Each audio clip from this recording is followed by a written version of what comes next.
I launched my new company and invited my wife and family for the launch party. No one came. I called my wife. She picked and said, "It's just another company that will fail in a week.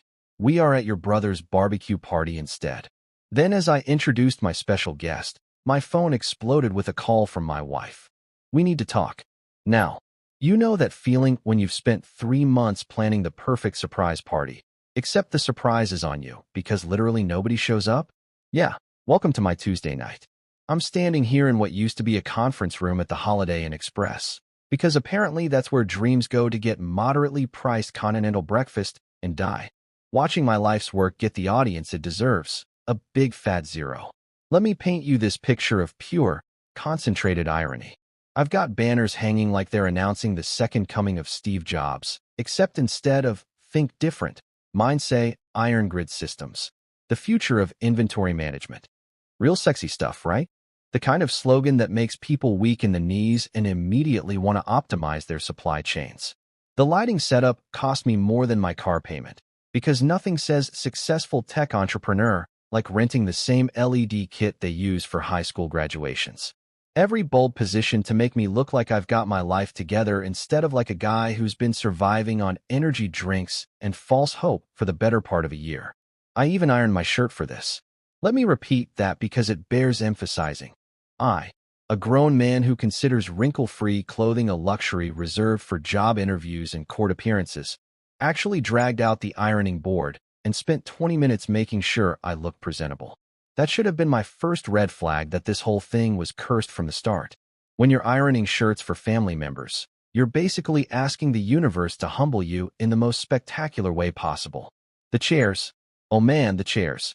47 of them, arranged in neat little rows like they're waiting for a TED Talk about revolutionary software solutions that nobody asked for. Each one representing a person I genuinely believed would show up to support me. My parents, who I specifically called 3 times to confirm. My college buddies who always said they'd be there when I made it big. Coworkers from my old job who used to listen to me ramble about algorithms during lunch breaks. And of course, the VIPs in the front row, reserved for Mia and her family, the people who were supposed to be my biggest cheerleaders. 7 o'clock hits like a slap from reality, and I'm standing here doing that awkward host thing where you keep checking your phone and glancing at the door, hoping the next person who walks in isn't just looking for the bathroom. The silence is so thick you could slice it with a butter knife and serve it as a side dish to my crushing disappointment. Even the hotel staff is giving me those pitying looks usually reserved for kids whose birthday clown canceled last minute. That's when I decide to call Mia, because surely there's been some kind of miscommunication. Maybe she forgot the time, or the address, or the fact that her husband was launching the company he's been obsessing over since before they invented TikTok. The phone rings once, twice, and then she picks up with that distracted tone that immediately tells me I'm interrupting something way more important than my life's work. "Hey babe, where are you?" I ask, trying to keep the desperation out of my voice and failing miserably. The first thing I hear isn't words, it's chewing. Loud, enthusiastic chewing that sounds like she's working her way through a rack of ribs with the dedication of a competitive eater.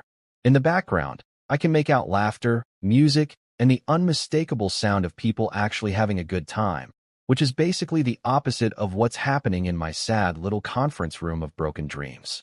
"We're at your brother Eric's barbecue," she says between what sounds like her 4th or 5th bite of something that's definitely not the catered sandwiches I ordered for tonight. "Just relax, okay? It's not like this is some big deal. It's just another one of your companies that'll probably fail within a week anyway." And there it is, folks. The woman who promised to love, honor, and pretend my business ideas don't suck has just delivered the kind of emotional gut punch that makes you question every life choice you've made since middle school. Not only is she not here, but she's actively choosing barbecue sauce over my dreams, and she's got the audacity to predict my failure with the confidence of a weather forecaster calling for rain. Before I can even formulate a response, something sarcastic about whether those ribs come with advanced predictive analytics or if Eric's grill has machine learning capabilities, she hangs up. Just like that. Click. Dial tone. The sound of my marriage's support system disconnecting in real time. I'm left standing here, phone in hand, staring at a room full of empty chairs and wondering if this is what rock bottom looks like. or if there's still another level down that I haven't discovered yet. The investors who did show up, all 5 of them, bless their capitalist hearts, are starting to give me those concerned looks that say, should we be worried about our money right now? But here's the thing about hitting rock bottom in a rented conference room with terrible fluorescent lighting and the lingering smell of industrial carpet cleaner. It gives you clarity. Standing here in my perfectly ironed shirt, surrounded by the evidence of my family's complete indifference to my success, I'm having what you might call an epiphany. Or maybe it's just a mental breakdown with better lighting. Either way, I'm realizing that I've been operating under the assumption that the people closest to me would automatically be the most invested in my success. Turns out that's about as accurate as assuming your GPS knows shortcuts through downtown traffic. Sometimes the people who should be cheering the loudest are the ones who can't even hear the music because they're too busy chewing on someone else's dreams at a backyard barbecue that apparently offers better entertainment value than watching their own family member try to build something meaningful. So here I am, 27 years old, standing in front of my life's work, getting ghosted by everyone I thought mattered, and somehow still expected to give a presentation about revolutionary inventory management software to 5 people who are probably wondering if they should ask for their money back before I even begin. Welcome to the launch party nobody wanted to attend. Let the show begin. Let me break down the twisted mathematics of my family's success algorithm for you, because apparently they've been using some kind of common core approach to measuring achievement that makes absolutely zero sense to anyone with functioning brain cells. In their world, success is calculated using a formula that would make actual mathematicians weep into their calculators and question whether they wasted their lives studying logic. Here's how it works in the Johnson family household. Brother Eric buys a grill. Not just any grill, mind you, but one of those massive propane-powered beasts that looks like it could launch satellites. And suddenly he's being hailed as the next Elon Musk of hamburgers. I'm talking about a guy who once called me to ask how to reset his Wi-Fi router, and now he's supposedly some kind of culinary innovator because he figured out how to turn a knob and make fire happen. The family group chat exploded with congratulations like he'd just discovered a cure for cancer, when really he'd just discovered that Home Depot accepts credit cards. Meanwhile, I'm over here building actual prototypes, software that can predict inventory shortages before they happen, algorithms that can optimize supply chains with the precision of a Swiss watchmaker on Adderall, and I get the family equivalent of a participation trophy. Oh, that's nice, honey. Still playing with your little gadgets, I see. Little gadgets. As if I'm some kind of overgrown kid with a particularly expensive Lego set instead of a grown man building the technological infrastructure that could revolutionize how businesses operate. The double standard is so thick you could cut it with a chainsaw and still have enough left over to build a fence around my sanity. When Eric posts pictures of his backyard setup on Facebook, suddenly everyone's a food critic offering suggestions about seasoning techniques and marinade recipes. When I post screenshots of my code solving complex logistical problems, the comments section looks like a digital tumbleweed convention. Crickets. Complete and utter crickets. With maybe one pity like from my Aunt Susan, who probably thought she was looking at some kind of abstract art. Growing up, Dad's philosophy on success was about as nuanced as a sledgehammer to the skull. Son, real men fix cars, not computers, he'd say with the conviction of someone announcing the laws of physics. This coming from a guy who once spent 3 hours trying to change his own oil and ended up flooding the garage floor with enough black gunk to resurface a small highway.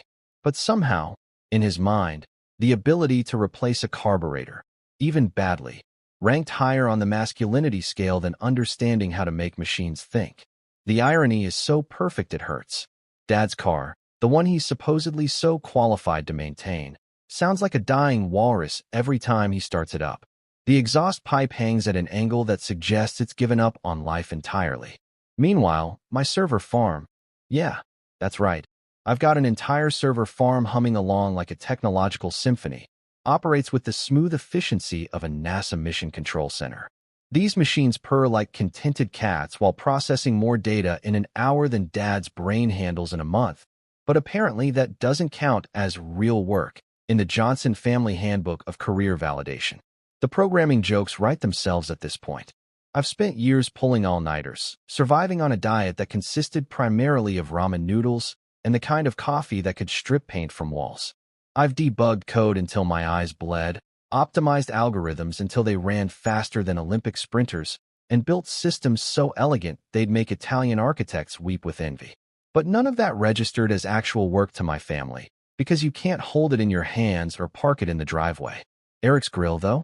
Now that's something they can understand. It's big, it's shiny, it makes impressive flames when you push the right buttons, and it produces immediate, tangible results that you can literally sink your teeth into. Never mind that a trained monkey could probably operate the thing with about 15 minutes of instruction and a handful of bananas. In the Johnson family success metrics, visible results trump intellectual complexity every single time. The most maddening part is how they've managed to turn my dedication into a character flaw. When Eric spends his weekends perfecting his brisket technique, he's passionate and committed to excellence. When I spend my weekends refining my code architecture, I'm obsessed and need to get out more. Same behavior, completely different interpretation, because apparently protein preparation is somehow more socially acceptable than problem solving. They never understood that my late nights weren't some kind of antisocial rebellion. They were an investment in a future that could actually matter. While they were debating the merits of different barbecue sauces, I was building something that could change how entire industries operate. While they were comparing grill temperatures, I was creating systems that could think, learn, and adapt in ways that would have seemed like magic to previous generations. But here's the real kicker. Despite years of this treatment, despite being consistently ranked below backyard cooking equipment in the family hierarchy of impressive achievements, I kept hoping that eventually they'd figure it out. I kept thinking that someday they'd realize that their son wasn't just playing with expensive toys. He was building the future, one line of code at a time. That hope is what made tonight's absence sting so much worse than it should have. After all these years of being the punchline in a sitcom I never auditioned for, I genuinely believed that the launch of my actual company, not a hobby, not a side project, but a real business with real investors and real potential, would finally be the moment they'd take me seriously. Instead, I got chewing sounds and predictions of failure, delivered with the casual confidence of someone ordering coffee. Because in their world, success isn't measured by innovation, dedication, or the potential to change the world. It's measured by how many people show up to eat your food, and whether your accomplishments fit neatly into categories they already understand. Welcome to family math, where the equations never add up and the person with the calculator is always wrong. At 27, I reach what you might call my screw it moment. That beautiful, liberating instant when you realize that begging for approval from people who think a Weber grill is the height of technological achievement is about as productive as trying to teach quantum physics to a houseplant. So I made a decision that would either make me or completely destroy what was left of my social life. I stopped caring what they thought and poured everything I had into building something that would matter, whether they understood it or not. The transformation wasn't gradual. It was like flipping a switch from desperate for validation to focused like a laser beam on steroids.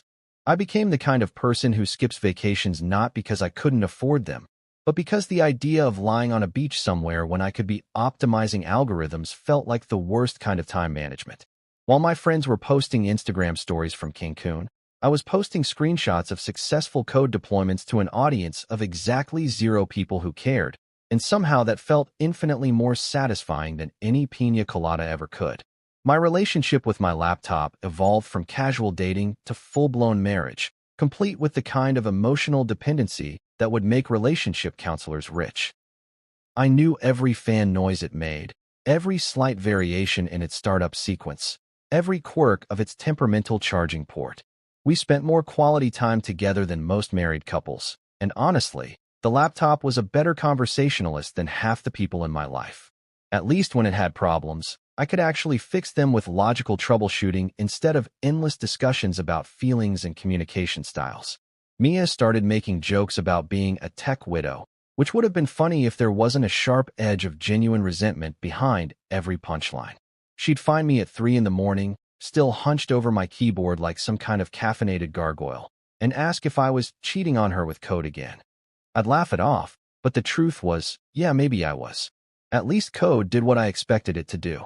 At least algorithms didn't suddenly decide they needed more attention or complain that I never listened to their problems. Speaking of caffeine, let me tell you about my relationship with coffee during this period, because it went way beyond your typical morning cup of motivation. I was consuming coffee so strong it could have been classified as a controlled substance. We're talking about the kind of brew that makes your eyeballs vibrate and turns your heartbeat into a drum solo. I had a coffee maker that looked like it belonged in a chemistry lab, complete with precision temperature controls and timing mechanisms that would make Swiss clockmakers jealous. My daily coffee consumption reached levels that would have concerned medical professionals if they hadn't been too busy treating people with more traditional addictions. I was going through beans like a small cafe, ordering supplies in bulk quantities that made delivery drivers assume I was running some kind of underground coffee distribution network. The UPS guy started leaving packages with a knowing nod, like he was delivering contraband instead of Ethiopian single-origin beans with notes of citrus and impending nervous breakdown. The fuel wasn't just chemical, it was emotional too. Every cup represented another step toward proving that I wasn't the family disappointment they'd pegged me as since childhood. Every late-night coding session was a middle finger to everyone who'd ever suggested I should get a real job or stop wasting time with computers. Every breakthrough, every successful test, every moment when my code did exactly what I designed it to do was validation that I was building something real, something important, something that mattered more than backyard barbecues and small talk about the weather. While Eric was spending money on fireworks for July 4th, because apparently nothing says American success story like setting your money on fire in colorful patterns, I was building something that could track, predict, and optimize inventory with the speed and accuracy of a caffeine-addicted squirrel on performance-enhancing drugs. My software wasn't just solving problems. It was solving problems that most people didn't even realize they had yet. The beauty of what I was creating went beyond simple functionality. This wasn't just another piece of business software destined to gather digital dust in some corporate server room. I was building a system that could learn from patterns, adapt to changes, and make predictions with the kind of accuracy that would make fortune tellers weep with envy. While my family was debating the merits of different barbecue rubs, I was creating artificial intelligence that could revolutionize how entire industries manage their resources. The loneliness of this period was real, though. There's something uniquely isolating about being passionate about something that nobody in your immediate circle understands or appreciates. It's like being the only person in a room who speaks a particular language, except instead of French or Spanish, you're fluent in Python and JavaScript, and everyone else is still trying to figure out how to change the time on their microwaves. But here's the thing about isolation when you're building something meaningful. It's not empty loneliness. It's the kind of solitude that comes with purpose, like being alone in a workshop while crafting something beautiful. Every sleepless night, every skipped meal, every social event I missed was an investment in a future that I could see clearly even when nobody else could. Tonight's launch was supposed to be the payoff for all of that sacrifice. Tonight was my chance to look at everyone who'd ever doubted me and say, "Remember when you thought I was just playing with gadgets? Well, check out what those gadgets built." I wanted to show them that I wasn't the family disappointment. I was the guy who'd turned coffee addiction and stubborn determination into a company launch complete with professional catering and appetizers that nobody would ever eat. The irony wasn't lost on me that the same people who dismissed my work as playing with computers would probably show up expecting free food and open bar service, ready to take credit for always believing in me the moment success became visible and socially acceptable to acknowledge. But they didn't show up, which means they'll never get the chance to rewrite history or claim retroactive support for dreams they'd spent years dismissing as expensive hobbies that would never amount to anything real. Standing there surrounded by 47 empty chairs that were judging me harder than a panel of food critics at a vegan barbecue competition, I'm starting to understand what it feels like to be a ghost at your own funeral. Except instead of people mourning my passing, they're actively choosing to celebrate someone else's ability to cook meat over an open flame. The silence in this room is so thick you could package it and sell it as premium awkwardness to people who collect uncomfortable experiences. That's when my phone decides to buzz with the enthusiasm of a caffeinated bee, and I see that little notification that makes my stomach drop faster than my family's opinion of my life choices. A new message in the family group chat. You know, That digital cesspool where my relatives gather to share inspirational quotes they found on Facebook and photos of meals that somehow warrant more documentation than historical events. I open it up, and there it is, a picture so perfectly timed it could have been orchestrated by a cosmic comedian with a really twisted sense of humor. Mia, my loving wife who apparently has a GPS tracker that leads directly to anywhere I'm not, is beaming at Eric's barbecue like she's just discovered the cure for boredom. She's holding a hot dog, not just any hot dog, but one of those artisanal, probably cost $12 creations that Eric grills with the precision of a cardiac surgeon, and she's hoisting it up like it's the Olympic torch, and she's about to start the most important athletic competition in human history. The caption, because of course there's a caption, reads, "Real party, real food. Real party, real food."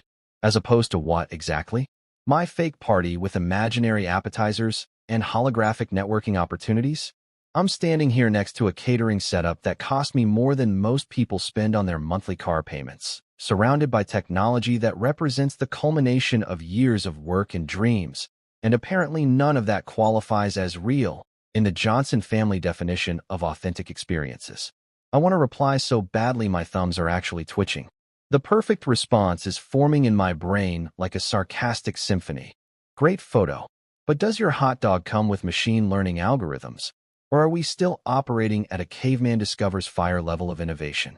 But I don't send it, because engaging with family group chat passive aggression is like wrestling with pigs. You both get dirty, but the pig enjoys it, and you end up questioning your life choices. Instead, I do what any reasonable person would do when faced with photographic evidence of their family's complete indifference to their success. I pocket my phone and paste on a smile that feels about as genuine as a $3 bill. The 5 investors who actually showed up, bless their capitalist hearts and their willingness to believe in inventory management software, are watching me with the kind of concerned expressions usually reserved for people who might be having nervous breakdowns in public spaces. To these 5 beautiful, wonderful human beings who understand that innovation doesn't require a grill and a backyard, I'm a visionary. They use words like revolutionary and game-changing when they talk about my software. They see the potential in algorithms that can predict supply chain disruptions before they happen, in systems that can optimize resource allocation with the precision of a Swiss watchmaker on performance-enhancing drugs. To them, I'm not just some guy playing with expensive gadgets. I'm someone building the future, one line of code at a time. But to my family, I'm still the guy who forgot to mow the lawn in 2012. That's right, folks. In the extensive archives of Johnson family disappointments, my failure to maintain proper grass height 7 years ago apparently carries more weight than building a company from scratch. They remember every minor domestic mishap with the accuracy of war historians, but ask them to recall a single achievement I've made in my professional life. And suddenly, they've got collective amnesia worse than goldfish with short-term memory problems. The contrast is so stark it's almost artistic. Here I am, standing in front of people who are willing to invest actual money. Real, spendable, life-changing money. In my vision, while the people who share my DNA are taking Instagram-worthy photos of processed meat products and calling it a real party. It's like living in 2 completely different universes that occasionally overlap just long enough to remind me how fundamentally different my definition of success is from theirs. The investors are asking intelligent questions about scalability and market penetration strategies. They want to know about user acquisition costs and revenue projections. They're treating my company like what it actually is, a serious business venture with the potential to disrupt entire industries. Meanwhile, my family group chat is probably discussing whether Eric's potato salad recipe needs more mayo or if the corn on the cob was properly seasoned. I'm realizing that getting ghosted by your own family hits differently than getting ghosted by some random person you met on a dating app. When a stranger doesn't text you back, you can rationalize it as incompatibility or bad timing or any number of reasonable explanations. When your own blood relatives choose barbecue sauce over your dreams, it raises some fundamental questions about loyalty, support, and whether genetics actually mean anything beyond shared eye color and similar patterns of male baldness. The most pathetic part is that I actually rehearsed what I was going to say when they congratulated me tonight. I had this whole humble but proud speech prepared about how their support over the years had meant everything to me, how I couldn't have done it without their encouragement, how this success belonged to all of us as a family. I was ready to give them credit they didn't deserve for belief they'd never shown, because that's what you're supposed to do when you finally prove everyone wrong. Instead, I'm standing here like a stand-up comedian who just bombed in front of an empty club, except the empty club is my life and the failed jokes are my attempts to earn my family's respect. The only difference is that bombed comedians usually get sympathy drinks afterward, and all I've got is lukewarm coffee and the growing realization that blood relation doesn't automatically translate to emotional investment. Just when I'm starting to think this night might actually be the perfect metaphor for my entire relationship with my family, disappointing, predictable, and featuring way too many empty seats, I remember that I've got one more card to play. And not just any card, mind you, but the kind of ace that makes poker players weep with envy and tech entrepreneurs question whether they're dreaming or having some kind of caffeine-induced hallucination. Ladies and gentlemen, allow me to introduce my surprise guest, the man who single-handedly turned my sad little conference room gathering into something that actually matters, Marcus Grant. Yeah, that Marcus Grant. The billionaire angel investor whose name gets dropped in Silicon Valley conversations the way normal people mention celebrities they'd like to meet someday. The guy who's turned more startup dreams into reality than a fairy godmother with a computer science degree and unlimited venture capital. When I announce his name, the atmosphere in the room changes so fast you can practically hear the molecular shift in the air. Those 5 investors who showed up out of pity or curiosity suddenly sit up straighter than military cadets at inspection. Their phones come out faster than guns in a Wild West showdown. And suddenly everyone's a photographer documenting this historic moment when little old me, the family disappointment who plays with gadgets, is standing next to a man whose net worth has more zeros than a freshman math textbook. The room transforms from sad conference space with delusions of grandeur to legitimate tech event where important things happen. Camera flashes start popping like paparazzi at a celebrity wedding, except instead of capturing someone's designer dress, they're documenting the moment when Marcus Grant decided that my inventory management software was worth his time, attention, and most importantly, his money. This is the kind of validation that you can't fake, can't buy, and definitely can't achieve by grilling hot dogs in your backyard. Marcus Grant doesn't show up to random events just to be polite. He doesn't invest in companies because he likes the color of their business cards, or because the founder seems like a nice guy who could use some encouragement. When Marcus Grant puts his name behind your company, it's because he's seen something that most people miss, potential that goes beyond surface-level impressions and extends into actual, measurable, life-changing impact. The man himself is exactly what you'd expect from someone who's built an empire on recognizing brilliance before it becomes obvious to everyone else. He's got that quiet confidence that comes from being right about big bets so many times that making million-dollar decisions feels like choosing what to have for breakfast. When he talks about my software, he uses words like revolutionary and paradigm-shifting with the casual authority of someone who's watched entire industries get transformed by ideas that started in conference rooms just like this one. What we're looking at here, Marcus tells the room, his voice carrying the kind of weight that makes people lean forward and actually listen, isn't just another piece of business software. This is the kind of innovation that changes how entire supply chains operate. This is the future of inventory management, and frankly, I'm surprised more people aren't here to see it happen. And that's when my phone decides to stage its own personal rebellion against my moment of triumph. It starts buzzing with the persistence of a mosquito that's discovered an all-you-can-eat blood buffet, vibrating so aggressively that I'm pretty sure it's trying to achieve flight. The caller ID lights up with a name that makes my stomach drop faster than my family's expectations for my success. Mia. The timing is so perfect it borders on satirical. Here I am, standing next to one of the most influential people in the tech industry, having the biggest professional moment of my life, and my phone is practically screaming, "We need TO talk." Now, the same woman who traded my launch party for barbecue sauce and informed me that my company would probably fail within a week suddenly has urgent business that can't wait until after I finish networking with billionaire investors. The irony is thick enough to cut with a chainsaw and serve at Eric's next barbecue. For months, Mia has treated my work like an expensive hobby that occasionally interferes with more important activities like watching reality TV and complaining about how I never pay attention to her anymore. But now, when cameras are flashing and important people are shaking my hand, suddenly she needs to have an immediate conversation that apparently can't be postponed even 5 minutes. I watch my phone light up with call after call, each ring feeling like a tiny explosion of poorly timed desperation. Marcus is in the middle of explaining to the other investors why he believes in my company's potential to revolutionize supply chain management, and all I can think about is whether I should answer the phone or let it go to voicemail and deal with whatever domestic crisis has suddenly become more urgent than my professional breakthrough. The other investors are taking notes, asking intelligent questions about scalability and market penetration, treating this moment like the serious business discussion it actually is.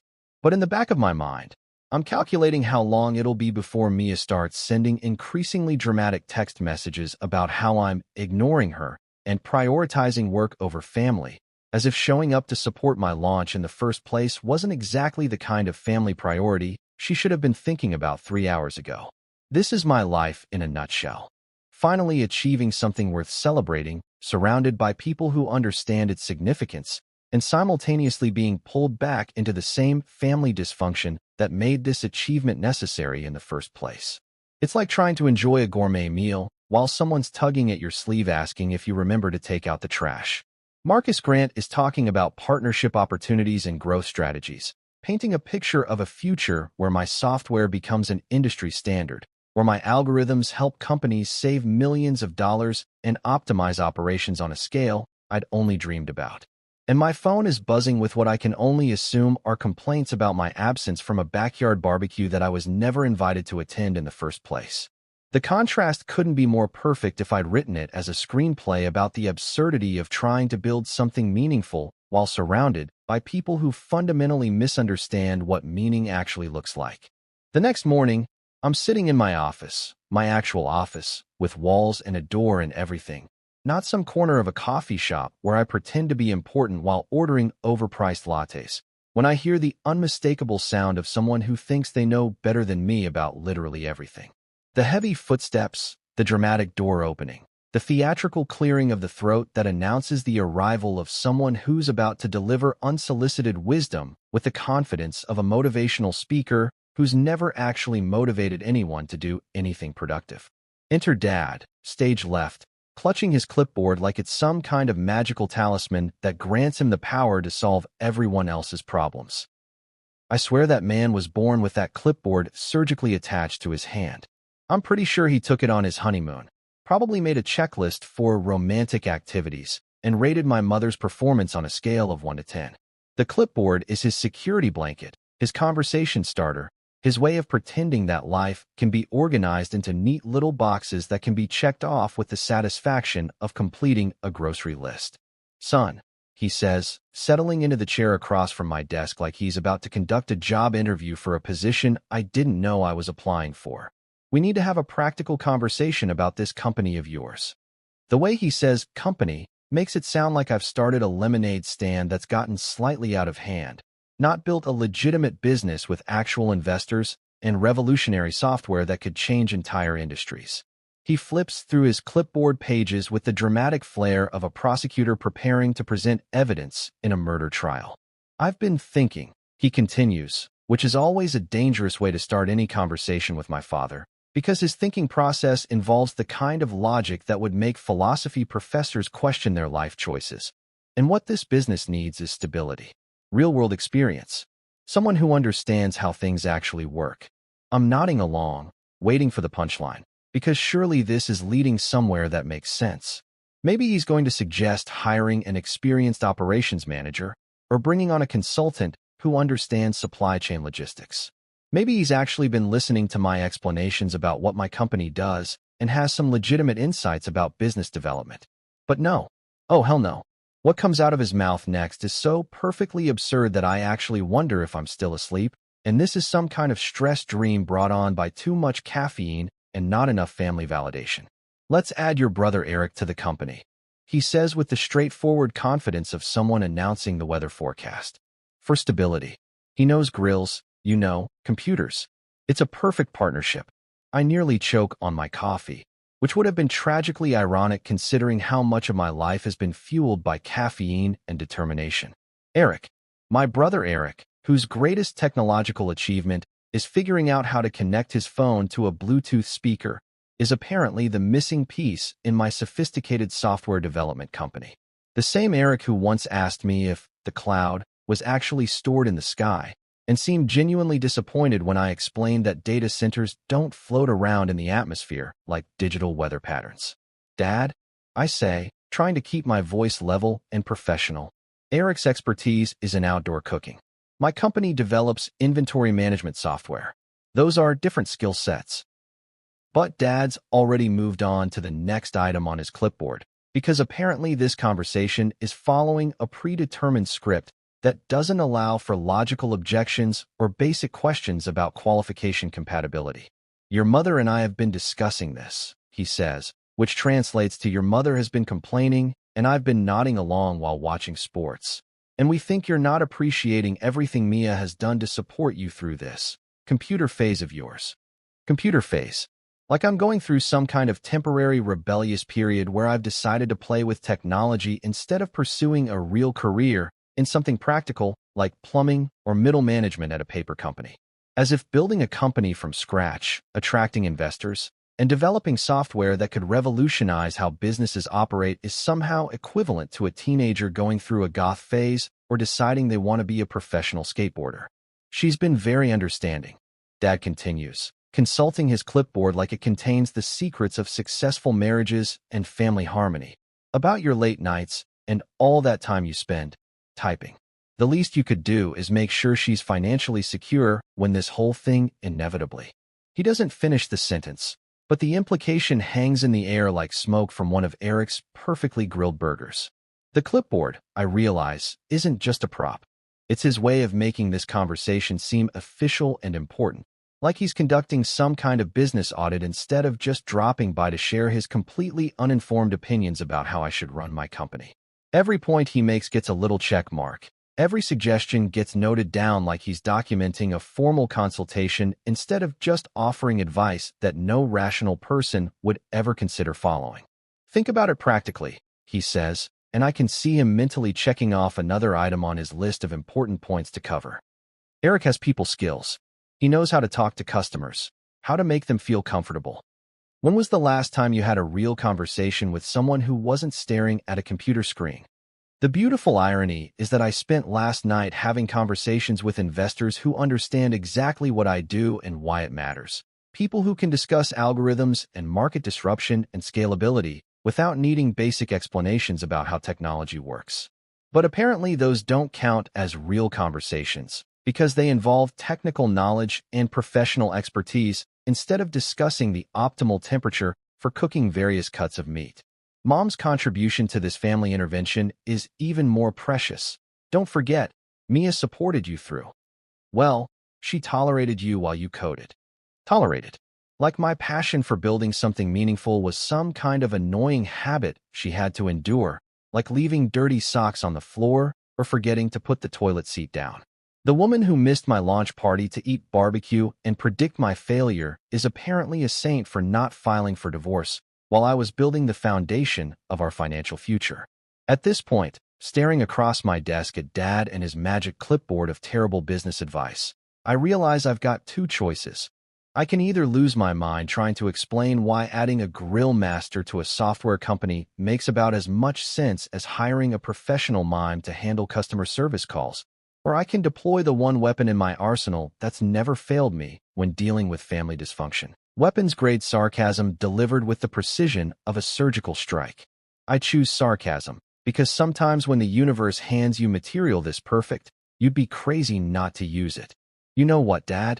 I say, leaning back in my chair with the kind of smile that should probably come with a warning label. That's brilliant. Absolutely brilliant. Let's make Eric the Chief Technology Officer of Backyard Barbecue Solutions.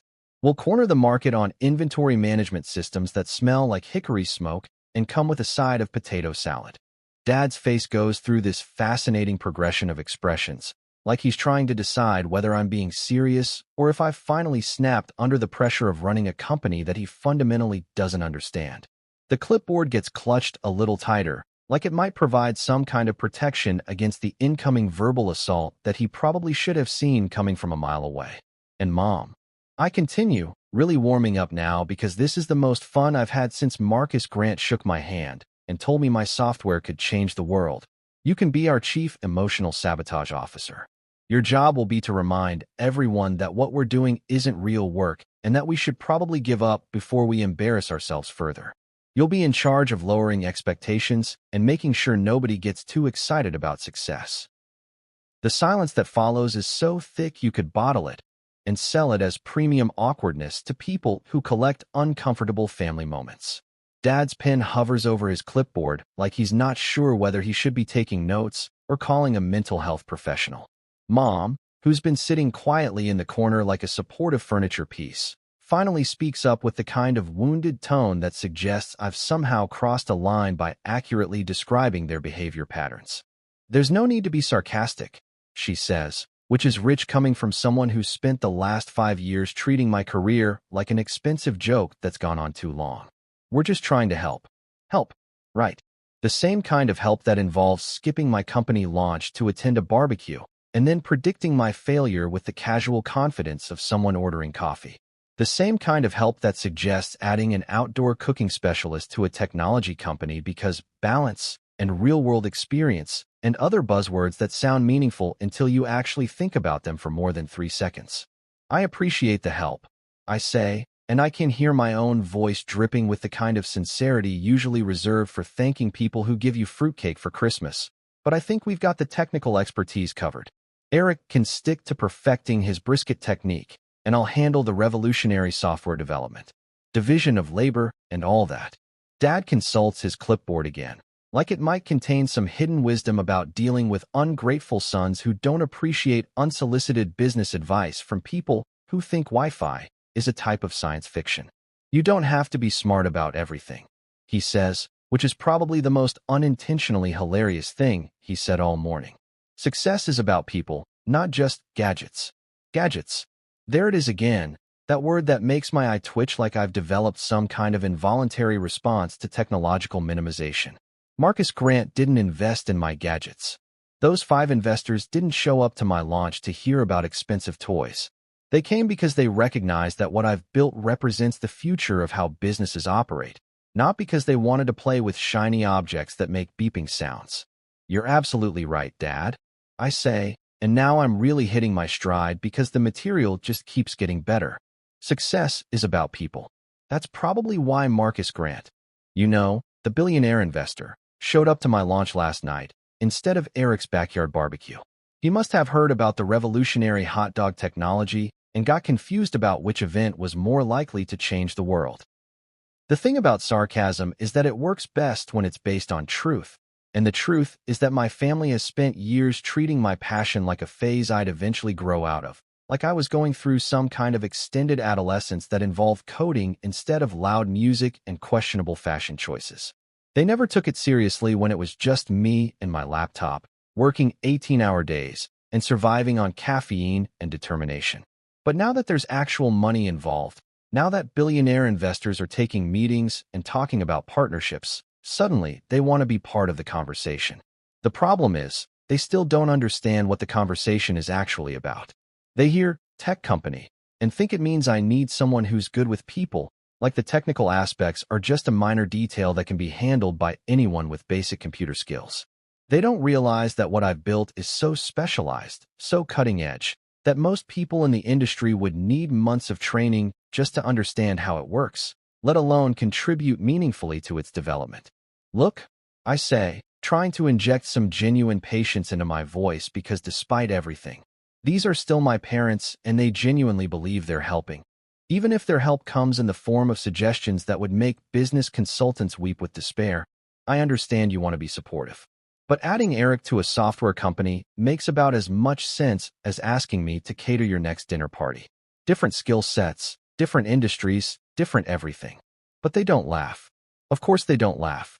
Humor requires a shared understanding of reality, and we're apparently operating in completely different universes where success is measured by entirely different metrics and expertise is defined by completely incompatible standards. When I refused to turn my revolutionary software company into some kind of bizarre family employment program featuring a grill master as chief technology officer. You'd think I'd just announced my intention to join a cult, burn down the family home, and move to a remote island where I plan to worship technology gods while sacrificing hamburgers to the algorithm spirits. The reaction was swift, brutal, and about as predictable as a romantic comedy where you know exactly who's going to end up together in the first 5 minutes. The family group chat, that digital hellscape where rational thought goes to die and passive-aggressive behavior thrives like mold in a damp basement, exploded with the kind of righteous indignation usually reserved for people who've been personally wronged by someone they trusted with their deepest secrets. Suddenly, my refusal to hire my brother as a technology consultant became the central piece of evidence in the case against my character, my values, and apparently my worthiness as a human being. Dad kicked things off with the subtle touch of a sledgehammer to the skull. Ungrateful. Just one word. No context, no explanation, like he was delivering some kind of biblical judgment from the mountaintop of parental wisdom. The beauty of this particular accusation is its complete disconnection from reality. Ungrateful for what, exactly? Ungrateful for years of having my work dismissed as playing with expensive toys? Ungrateful for missing my company launch to attend a barbecue? Ungrateful for the suggestion that I hire someone whose technical expertise peaks at operating a propane tank? Mom followed up with her own masterpiece of emotional manipulation. You've changed. This is Mom's go-to move when she can't actually articulate what's wrong with your behavior, but knows she disapproves of it anyway.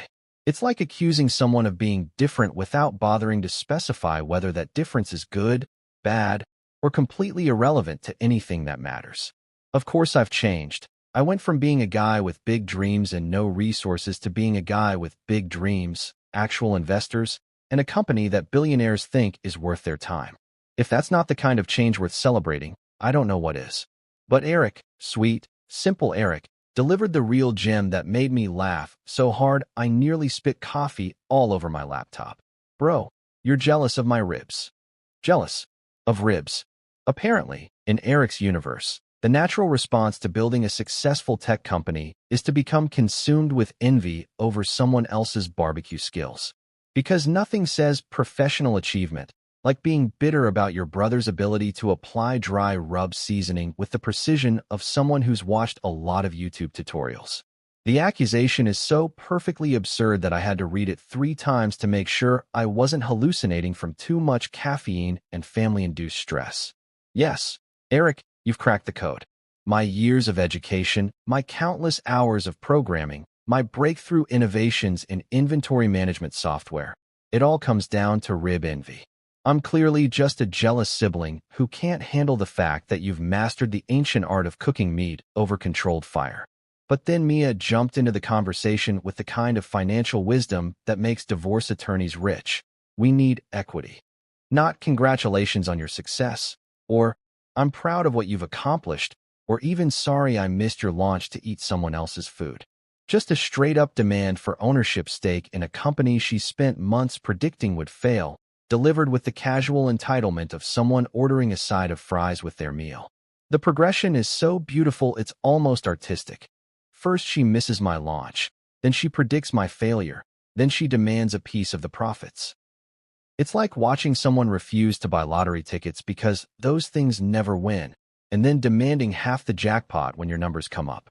The logic is so twisted it could be used as a case study in business schools under the heading, How Not to Support Your Spouse's Entrepreneurial Dreams. This is when I did something that future historians will probably mark as the moment I officially stopped caring about maintaining family harmony at the expense of my own sanity. I started taking screenshots. Every text, every accusation, every demand, every piece of passive-aggressive manipulation got carefully documented and saved to a folder I labeled Evidence of Insanity, with the thoroughness of someone building a legal case. Because here's the thing about family dysfunction. People love to rewrite history when it's convenient for them. Give it 6 months, and suddenly they'll all remember being supportive from the beginning and always believing in my vision. They'll conveniently forget the missed launch, the failed predictions, and the suggestions to hire a grill master as my technical consultant. But screenshots don't lie, And screenshots don't forget, and screenshots make excellent evidence when people try to gaslight you about your own lived experiences. I sent the entire collection to my business partner, Lewis, because sometimes you need an outside perspective to confirm that you're not the crazy one in this scenario. Lewis, bless his rational soul, replied with the kind of clarity that comes from not being emotionally invested in family dynamics. Bro, your family's a Netflix series waiting to happen. I'm thinking reality TV meets Silicon Valley meets Dysfunction Junction. You could probably sell the rights and make more money than your actual company. He wasn't wrong. The material is so rich, so perfectly absurd, that it practically writes itself. You've got the tech entrepreneur trying to build something meaningful, the family that doesn't understand what he does but wants to benefit from his success anyway, the wife who predicts failure then demands equity, and the brother whose greatest contribution to the conversation is an accusation of rib jealousy. It's got everything: comedy, drama, family dysfunction, and enough irony to power a small city. The best part is that muting the family group chat felt like turning off a fire alarm that had been going off unnecessarily for years. Suddenly, my phone stopped buzzing with notifications about how ungrateful and changed and jealous I am, and started buzzing with actual important communications from investors, clients, and people who understand that building a company requires focus, not constant emotional management of people who can't tell the difference between supporting your dreams and sabotaging them. A week later, I decided to conduct what you might call a social experiment, except instead of studying human behavior in controlled laboratory conditions, I was testing whether it's actually possible to have a good time when you invite people who genuinely want to be there instead of people who are obligated to show up because you share DNA and awkward holiday memories. The hypothesis was simple. Parties are more fun when the guests actually like the host and aren't secretly calculating how much free food they can consume before making their escape. So I sent out invitations for what I'm calling the real launch party, because apparently the first one was just a warm-up act for the main event that actually matters. This time, instead of relying on family loyalty that turned out to be about as reliable as a chocolate teapot, I invited people who've proven their worth through actions rather than genetic proximity. My co-workers, who've watched me build this company from the ground up and understand exactly why it matters. A couple of neighbors who actually ask intelligent questions about what I do instead of nodding politely and changing the subject to lawn care techniques.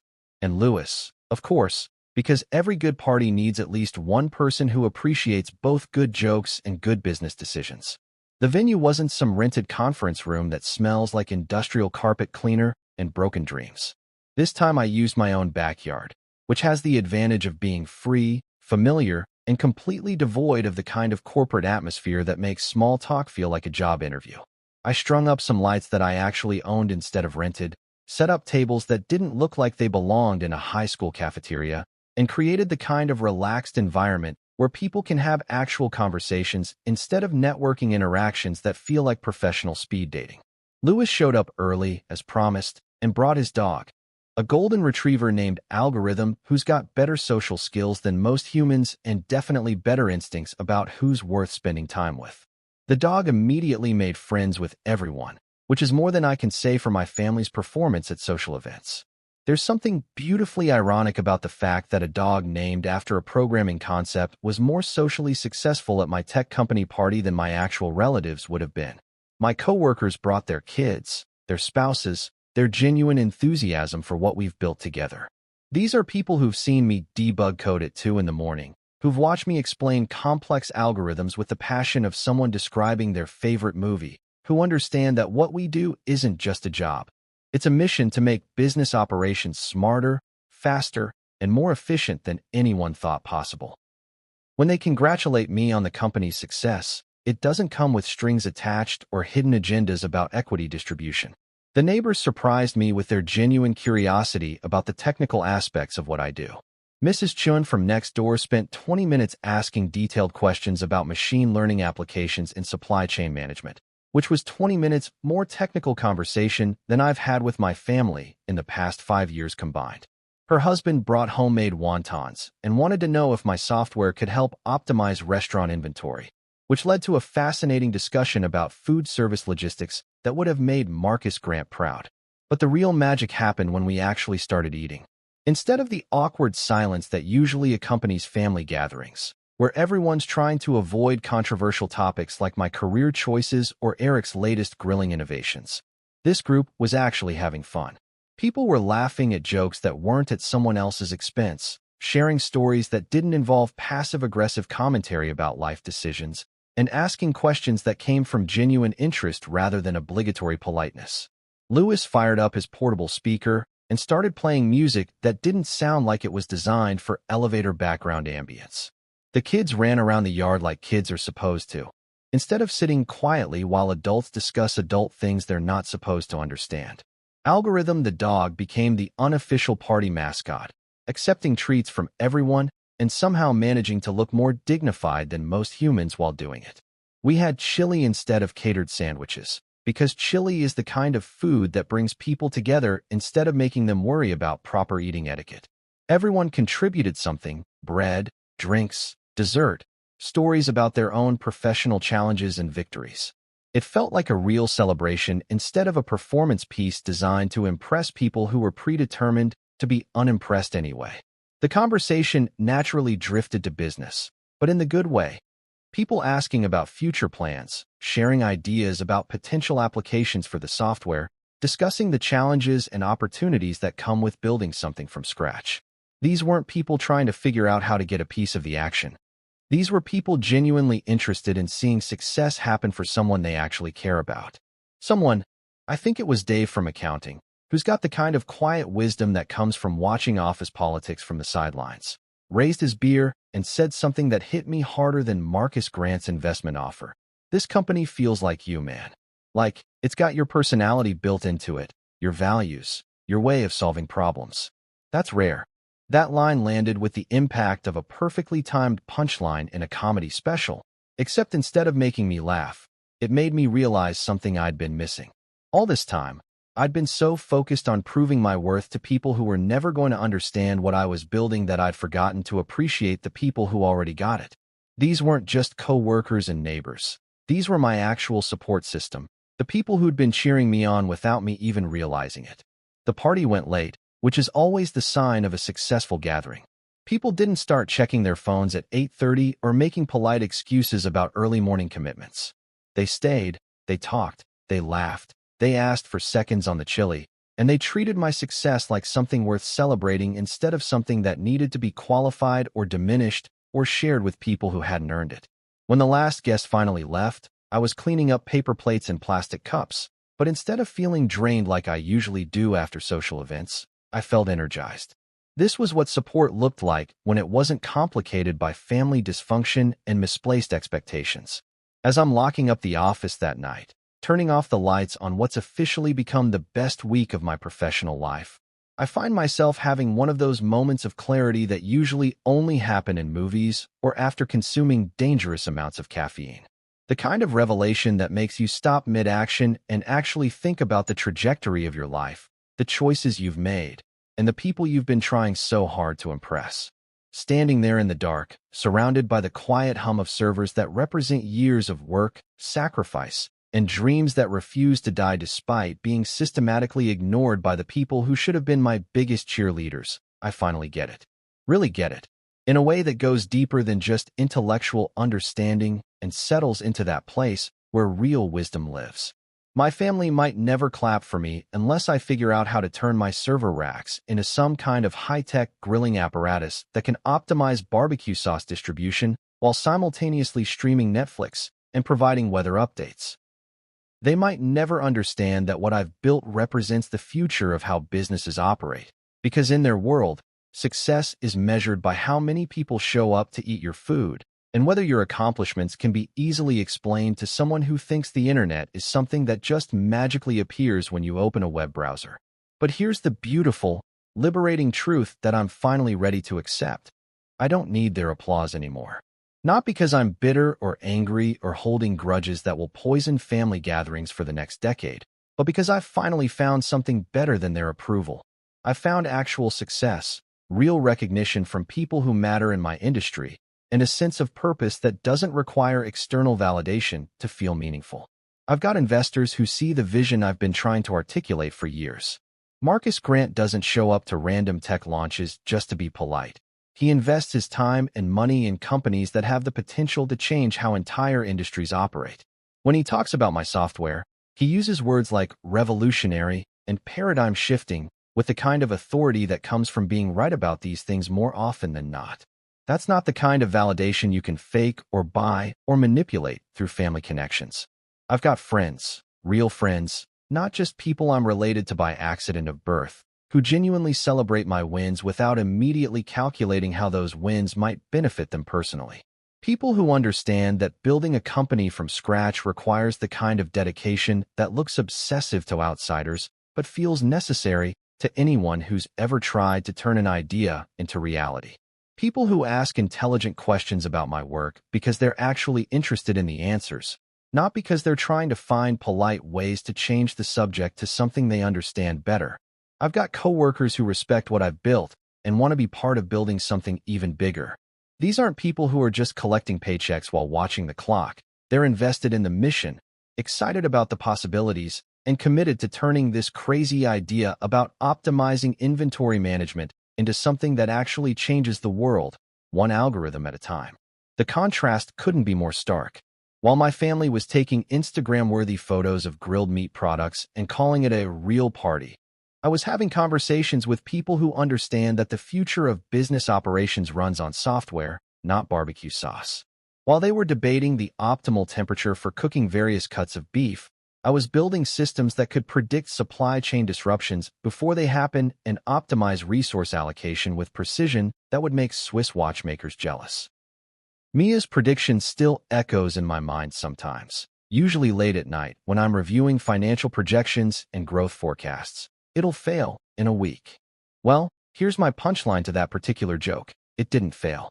Not in a week, not in a month, not ever.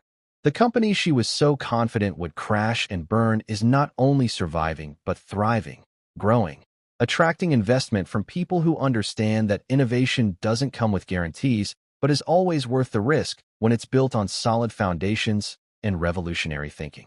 The beautiful irony is that when success really starts happening, when the revenue projections become reality, when the client list grows beyond my wildest expectations, when Marcus Grant starts talking about scaling opportunities that could turn my little software company into an industry standard, guess who won't be on the guest list for those celebrations? That's right, the Family Barbecue Club, the people who chose hamburgers over my dreams and predicted my failure with the casual confidence of weather forecasters calling for rain. They'll probably hear about it eventually, through the grapevine of mutual friends or social media posts they weren't invited to see.